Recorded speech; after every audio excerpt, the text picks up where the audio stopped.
الحمد لله نحمده ونستعينه ونستغفره ونؤمن به ونتوكل عليه ونعوذ بالله من شرور أنفسنا ومن سيئات أعمالنا من يهده الله فلا مضل له ومن يضلله فلا هادي له ونشهد أن لا إله إلا الله وحده لا شريك له ونشهد أن سيدنا ومولانا محمدا عبده ورسوله صلى الله تعالى عليه وعلى آله وأصحابه وسلم تسليما كثيرا كثيرا وداعيا إلى الله بإذنه وسراجا منيرا أما بعد فأعوذ بالله من الشيطان الرجيم بسم الله الرحمن الرحيم يا أيها الذين آمنوا استعينوا بالصبر والصلاة إن الله مع الصابرين صدق الله مولانا العظيم قال الله تبارك وتعالى في شان حبيبه إن الله وملائكته يصلون على النبي يا أيها الذين آمنوا صلوا عليه وسلموا تسليما اللهم صل على سيدنا محمد وعلى آل سيدنا محمد وبارك وسلم. قابل صد تکریم معزز بزرگان محترم اور عزیز ساتھیوں، جس دنیا میں ہم زندگی گزار رہے ہیں اس میں کبھی راحت کا سامان ہوتا ہے، خوشحالی ملتی ہے، تو کبھی پریشانیوں کا سامنا کرنا پڑتا ہے. حالات ایک جیسے نہیں ہوتے. کوئی ایسا کہے کہ میرے پاس دولت ہے، میں ہمیشہ خوشحال رہتا ہوں. کوئی ایسا کہے کہ میں ہمیشہ غمگین. تو حالات ایک جیسے نہیں رہتے، اتار چڑھاؤ ہوتا رہتا ہے. تین عالم ہے. ایک ایسی جگہ جہاں پر صرف راحت ہی راحت، تکلیف کا کوئی نام نہیں، وہ جنت ہے. ایک ایسی جگہ جہاں پر تکلیف راحت کا کوئی نام نہیں، وہ جہنم ہے. اور ایک دنیا ان دونوں سے پہلے، وہ ایسی جگہ ہے کہ جہاں پر کبھی تکلیف تو کبھی راحت ایسی ہوتی ہے. اور خاص طور پر مومنین اس دنیاوی زندگی میں حالات سے گزارے جاتے ہیں. اتار چڑھاؤ آتے رہتے ہیں. ایسے حالات میں اسے گھبرانا نہیں چاہیے، اپنے پروردگار کی طرف رجوع کرنا چاہیے. حضرت نبی پاک صلی اللہ تعالی علیہ وسلم نے اس کو ایک بہترین مثال سے سمجھایا کہ مومن کی مثال ایک پھلدار درخت کی طرح ہے، لہلہاتی کھیتی کی طرح ہے. کہ پھلدار درخت کیا ہوتا ہے؟ جب اس پر پھل آتے ہیں تو اس کا وزن تنو منو اس کو اٹھانا پڑتا ہے. ہوا کے جھونکے آتے ہیں پھر بھی اس کو برداشت کرنا پڑتا ہے. اور لوگ پتھر بھی اسی پھلدار درخت پر مارتے ہیں. اسی طرح کھیتی دیکھ لیں کہ کھیتی تیار ہو جاتی ہے، اس کی بالیوں میں اناج اور غلہ آ جاتا ہے، تو ہوا کے جھونکے کبھی اس کو اس طرف کبھی اس طرف گھماتے ہیں. لیکن فائدہ پھلدار درخت اور کھیتی سے ہی ہوتا ہے. بغیر پھل کے درخت سے فائدہ نہیں ہوتا. حضرت نبی پاک صلی اللہ تعالی علیہ وسلم نے فرمایا مومن کی مثال اسی طرح ہے کہ اتار چڑھاؤ آئیں گے، حالات آئیں گے، لیکن فائدہ بھی مومن سے ہی پہنچے گا، لوگوں کو، امت کو۔ اور کافر اور منافق کی مثال صنوبر کے درخت کی ہے، جو سیدھا ہوتا ہے، جس پر کوئی پھل نہیں ہوتا، ہوا کے جھونکوں سے اس کو کوئی فرق نہیں پڑتا، وہ ایسا ہی رہتا ہے، اس پر کوئی پتھر بھی نہیں مارتا کیونکہ اس پر پھل بھی نہیں ہے۔ تو یہ تو منافق اور کافر کی مثال ہے۔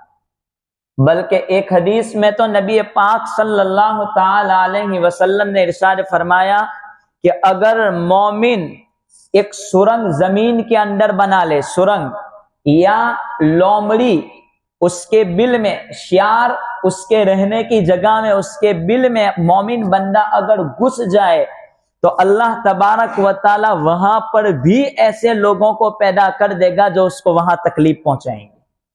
لَقَيَّدَ اللَّهُ فِيهِ أَن يُؤْذِيهِ، حدیث کے الفاظ ہیں کہ ایسے لوگ وہاں پیدا ہوں گے جو اس کو اس سرنگ میں بھی تکلیف پہنچائیں گے کہ میں دنیا میں رہنا نہیں چاہتا، چلو میں سرنگ بنا کے زمین میں چلا جاؤں یا لومڑی کے شیار کی رہنے کی جگہ میں چلا جاؤں، پھر بھی اس کو وہاں تکلیف پہنچ کے رہے گی۔ معجم اوسط کی روایت ہے لَقَيَّدَ اللَّهُ فِيهِ أَن يُؤْذِيهِ، وہاں پر بھی ایسے لوگ ہوں گے جو اس کو تکلیف پہنچائیں گے، پیدا ہوں گے۔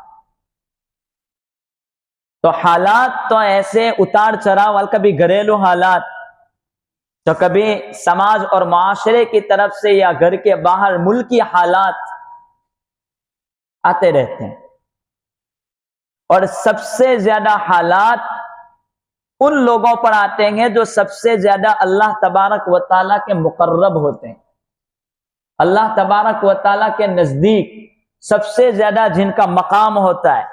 پہلے نمبر پر انبیاء کرام علیہم الصلاۃ والسلام، ایسی برگزیدہ جماعت کہ جن سے گناہ ہو ہی نہیں سکتا، وہ معصوم ہوتے ہیں، ایسے لوگوں پر حالات آتے ہیں۔ ہم نے سنا پڑھا کہ کسی نبی کو آرے سے چیرا گیا، تو کسی کو وطن سے نکال دیا گیا، اور نبی پاک صلی اللہ تعالی علیہ وسلم نے تو اپنے بارے میں کہا جتنا مجھے ستایا گیا اتنا کسی نبی کو نہیں ستایا گیا۔ پھر فالامثل الامثل فالامثل، یعنی ان کے بعد انبیاء کے نائبین، انبیاء کے نائبین کون ہے؟ علماء، ان پر بھی زیادہ حالات آتے ہیں۔ ہم کہتے ہیں علماء پر کیا حالات آتے ہیں، میں کچھ اس پر، ہم اس سے واقف ہے، میں اس کی وضاحت کرنا نہیں چاہتا، بلکہ ایک شاعر کے کچھ اشعار ہے، اسی کو ذکر کرتا ہوں، اس سے اندازہ ہو جائے گا۔ پیدا ہو سنائے اذان مولوی، پیدا ہو تو سنائے اذان مولوی، نام تجھے بچے کا بتائے مولوی، پیدا ہو سنائے اذان مولوی، نام تجھے بچے کا بتائے مولوی، کلمہ قرآن بھی سکھائے مولوی، شادی ہو تو نکاح بھی پڑھائے مولوی۔ کلمہ قرآن سکھائے مولوی، شادی ہو تو نکاح بھی پڑھائے مولوی، جنازہ پڑھا کے دفنائے مولوی، قبر تلک کام آئے مولوی، جنازہ پڑھا کے دفنائے مولوی، قبر تلک کام آئے مولوی، شرم بھی کچھ آنی چاہیے بے شرم، پھر بھی تو بکے ہائے مولوی ہائے مولوی۔ یہ عالم ہے۔ حالات میں آتے تو انبیاء کے بعد نائبین انبیاء، علماء پر حالات آتے ہیں، سب سے زیادہ کام انہی کے ذمہ اور سب سے زیادہ حالات بھی انہی کے ذمہ ہوتے ہیں۔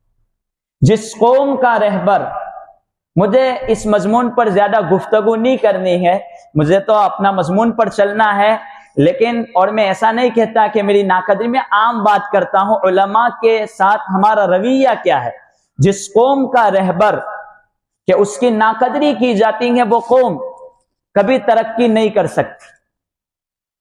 یہودی لوگ اپنے ربائی، ان کا جو پیشوا رہبر ہوتا ہے اس کو وہ ربائی کہتے ہیں، وہ اس کی بہت قدر کرتے ہیں، آج وہ قوم ترقی پر ہے۔ اور سب سے زیادہ گھٹیا اگر کسی قوم کے رہبر کو سمجھا جاتا ہے تو وہ علماء، ہمارے جو رہبر ہیں وہی ان کو زیادہ تر نیچے استھان پر اور نیچے استر پر اور سب سے کم درجے پر علماء کو رکھا جاتا ہے۔ اس کو سمجھنے کی ضرورت ہے. یہی تو وجہ ہے کہ زیادہ تر لوگ عالم بننے سے کتراتے ہیں، پیچھے بھاگتے ہیں کہ بھئی عالم بن کے کریں گے کیا. خیر، تو حالات پھر انبیاء علماء کے بعد سب سے نیک بندہ، نیک صالح بندے پر حالات آتے ہیں، پھر اسی درجے پر حالات آتے رہتے ہیں. تو اس سے گھبرانے کی ضرورت نہیں ہے، حالات تو آتے رہیں گے. لیکن اللہ تبارک و تعالیٰ نے ان حالات کے ساتھ ہمیں ایسا نہیں کہا کہ حالات آئیں گے تو آپ کا تعاون نہیں ہوگا. نبی کریم صلی اللہ تعالی علیہ وسلم کی روایت حضرت ابو سعید خدری رضی اللہ تعالی عنہ راوی ہے. وہ فرماتے ہیں کہ نبی پاک صلی اللہ علیہ وسلم نے فرمایا کہ مومن بندہ اگر کوئی کام کرتا ہے نہ کام کرنے کے بعد تھکن محسوس ہوتی ہے تب بھی اللہ تبارک و تعالیٰ اس کے سارے گناہوں کو معاف کر دیتا ہے. ہم محنت مزدوری کرنے جاتے ہیں، روزی کمانے کے لیے جاتے ہیں، حلال رزق کے لیے گھر سے نکلتے ہیں، صبح سے لے کر شام تک ملازمت کرتے ہیں، ماں بہنیں اپنے گھروں پر اپنے بچوں کی تربیت میں تھکتی ہے، کھانا بنانے میں تھکتی ہیں، گھر کی صفائی میں تھکتی ہیں. وہ تھکن اگر کوئی مومن بندے یا بندی کو لگ جاتی ہے، اس تھکن پر اللہ تبارک و تعالیٰ اس کے گناہوں کو نامہ اعمال سے مٹا دیتے ہیں، معاف ہو جاتے ہیں. اسی طریقے پر اگر جسم میں کوئی تکلیف ہو گئی، کوئی فورا، کوئی پھنسی، کوئی بخار یا کوئی بھی تکلیف، کوئی درد کسی مومن بندے کو ہو جاتا ہے، اس تکلیف کے بدلے میں اللہ تبارک و تعالی اس کے گناہوں کو بالکل پاک صاف کر دیتے ہیں، اس کو معاف کر دیتے ہیں. یہاں تک نہیں بلکہ اگر کوئی ذہنی پریشانی میں کوئی مبتلا ہوتا ہے، اس کا دماغ کوئی خیالات کو سوچتا ہے اور وہ پریشان ہے حالات کو لے کر کے، گھریلو حالات کو لے کر کے، ملکی حالات کو لے کر کے، سماج اور معاشرے کے حالات کو لے کر کے، یا کوئی اپنی پریشانی کو لے کر کے وہ پریشان ہے، تو وہ غم، اس غم پر بھی اللہ تبارک و تعالیٰ اس کے گناہوں کو معاف کر دیتے ہیں. اور ایک لفظ ہے ہم اور غم، دو لفظ ہیں حدیث میں، ہم اور غم. غم کہتے ہیں ظاہر میں دکھے، جس کے پیشانی سے پتا چلے، اور ایک ہوتا ہے ہم کہ جو دل میں ہوتا ہے، دل میں آدمی اندر دل میں کڑھتا ہے، تو اس پر بھی اس کے سارے گناہوں کی مغفرت ہو جاتی ہے. مولانا عمر صاحب پالن پوری رحمت اللہ علیہ نے تو لکھا ہے کہ آدمی نماز کے بعد اپنے سینے پر ہاتھ رکھ کر کے اگر یہ دعا پڑھ لے تو وہ ظاہری غم سے بھی محفوظ رہتا ہے اور دل کے غم سے بھی وہ محفوظ رہتا ہے. اللہم انی اعوذ بک من الہم والحزن. ساری چیزیں ختم، آج ساری پریشانیاں اسی میں، مال دولت ہے لیکن کوئی نہ کوئی غم ستا رہا ہے. اللہم انی اعوذ بک من الہم والحزن، بس اتنا جملہ پڑھنا ہے 3 مرتبہ. اللہم انی اعوذ بک من الہم والحزن. اس کی حفاظت ہو جاتی ہے غم اور پریشانیوں سے. دولت ہے پھر بھی پریشانیوں کا شکار ہے. خیر، تو اس پر معافی ہو جاتی ہے. حضرت عائشہ رضی اللہ تعالی عنہا کی تو روایت ہے کہ اگر مومن بندے کو کوئی کانٹا بھی لگ جاوے تو اس کانٹے کے لگنے کے بدلے میں 1 گناہ معاف اور 1 درجہ اس کا اٹھایا جاتا ہے، بلند کر دیا جاتا ہے اس گناہ کے بدلے میں. مومن کے ساتھ تو یہ عالم ہوتا ہے اللہ تبارک و تعالیٰ کی طرف سے. لیکن اس کے ساتھ ساتھ دوسری چیز سے بھی ہمیں باخبر رہنے کی ضرورت ہے. کسی کی پریشانی پر خوش نہیں ہونا ہے.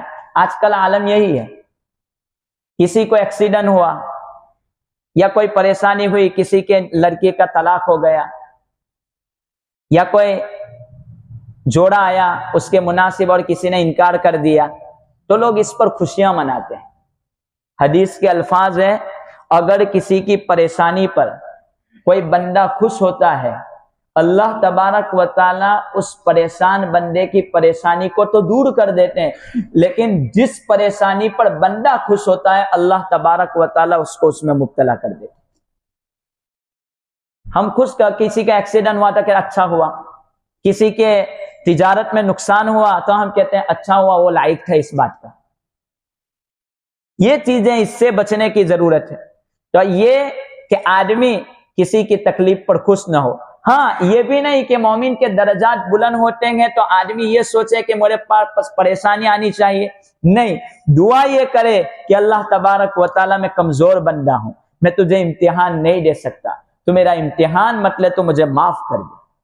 کل قیامت کے دن اگر کوئی مومن بندہ جس کو دنیا میں پریشانیاں تھی، پہلے نمبر پر شہید کا حساب ہوگا، اس کے بعد ترتیب سے جب نمبر آئے گا تو ایک پریشان آدمی جس کو دنیا میں پریشانی تھی اس کو بلایا جائے گا، اس کو بلا کر کے اللہ تبارک و تعالیٰ اتنا انعام دیں گے کہ جن لوگوں کو دنیا میں نعمتیں ملی تھی اور نعمتوں میں رہتے تھے، وہ کہیں گے اس کے انعام کو دیکھ کر کے کاش کہ ہمیں دنیا میں کینچیوں سے ہمارے ٹکڑے کر دیے جاتے اور کینچی کے ذریعے ٹکڑے کر کے آج ہم اس سے بہترین بدلہ حاصل کر لیتے۔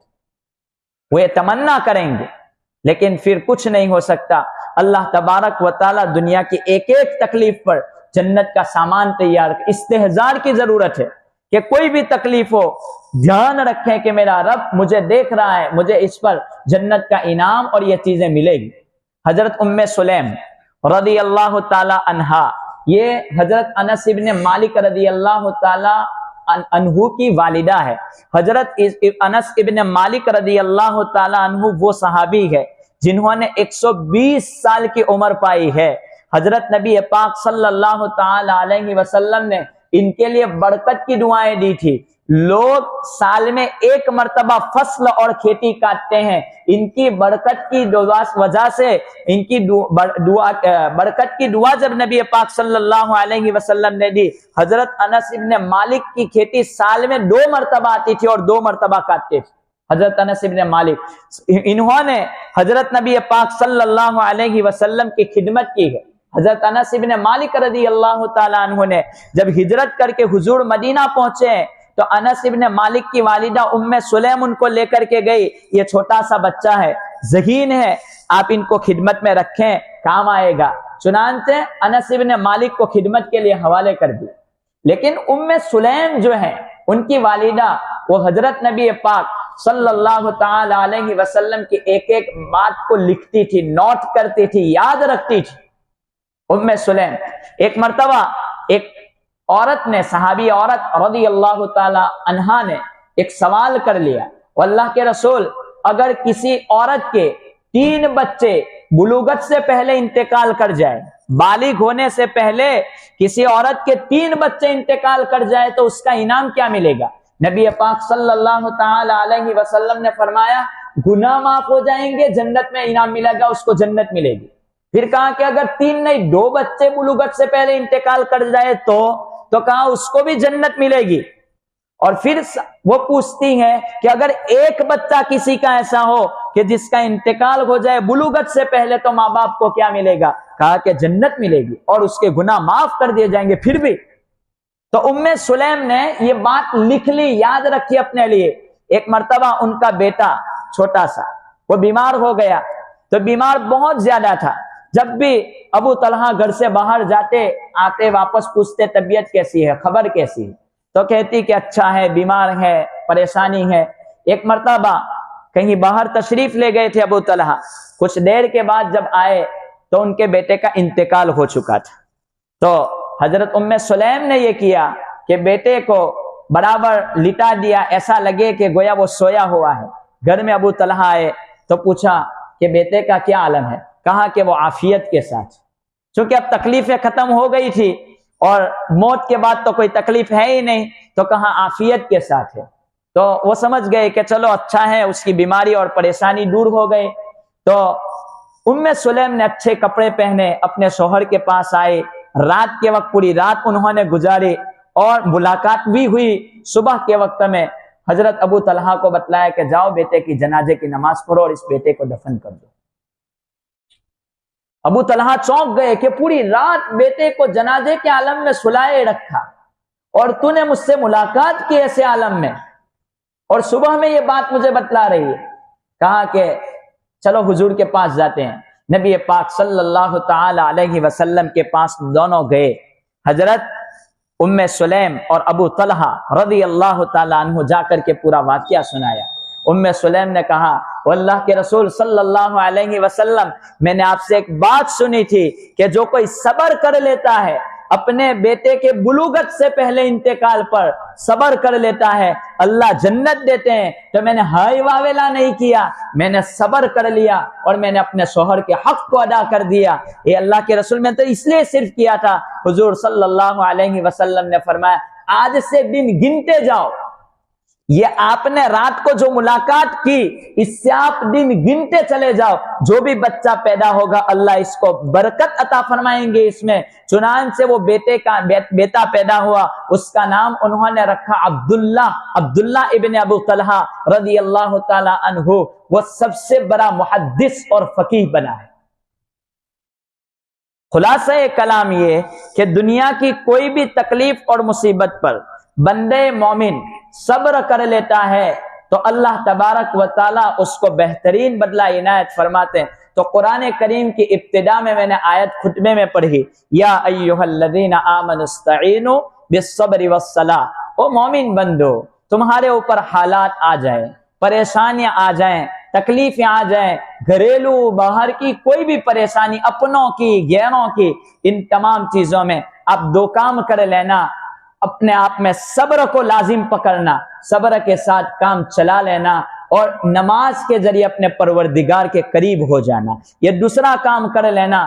ہم سب کچھ کرتے ہیں، یہی دو چیزیں نہیں کرتے، سب کر ڈالتے ہیں، یہی دو چیزیں نہیں کرتے۔ حالانکہ یہی دو چیزوں میں اللہ تبارک و تعالیٰ نے علاج بتلایا، صبر کرو، صبر کا بدلہ ایسا ہے کہ جس کو اللہ تبارک و تعالیٰ ان اللہ یوفی الصابرین اجرہم بغیر حساب، بغیر حساب کے اس کا بدلہ ملتا ہے، اور اللہ تبارک و تعالیٰ صبر کے ساتھ ہے۔ ایسے وقت میں یہ دو کام کرنا ہے، نماز کی طرف متوجہ ہونا ہے۔ لیکن آج ہماری مسجد حالات در حالات پر بھی خالی ہے، اور صبر صرف شکایتیں ہیں زبانوں پر، کیا ہوگا کیا بنے گا۔ تو صبر اور نماز کے ذریعے اپنے پروردگار کی طرف متوجہ ہو۔